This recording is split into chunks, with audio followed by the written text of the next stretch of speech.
অমলকান্তি, নীরেন্দ্রনাথ চক্রবর্তী।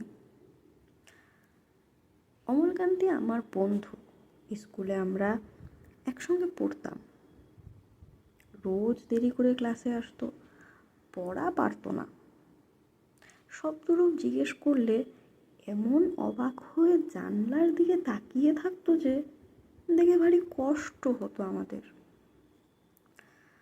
আমরা কেউ মাস্টার হতে চেয়েছিলাম, কেউ ডাক্তার, কেউ উকিল। অমলকান্তি সেসব কিছু হতে চায়নি। সে রোদ্দুর হতে চেয়েছিল। ক্ষান্ত বর্ষণ, কাকডাকা বিকেলের সেই লাজুক রোদ্দুর, জাম আর জামরুলের পাতায় জানে কি অল্প একটু হাসির মতো লেগে থাকে।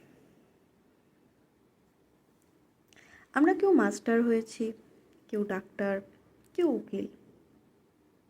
অমলকান্তি রোদ্দুর হতে পারেনি।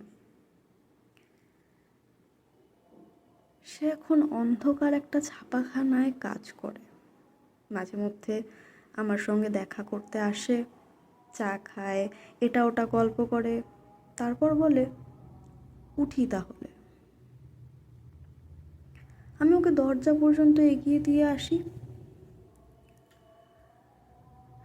আমাদের মধ্যে যে এখন মাস্টারি করে, অনায়াসে সে ডাক্তার হতে পারত। যে ডাক্তার হতে চেয়েছিল, উকিল হলে তার এমন কিছু ক্ষতি হতো না। অথচ সকলেরই ইচ্ছে পূরণ হলো, এক অমলকান্তি ছাড়া। অমলকান্তি রোদ্দুর হতে পারেনি।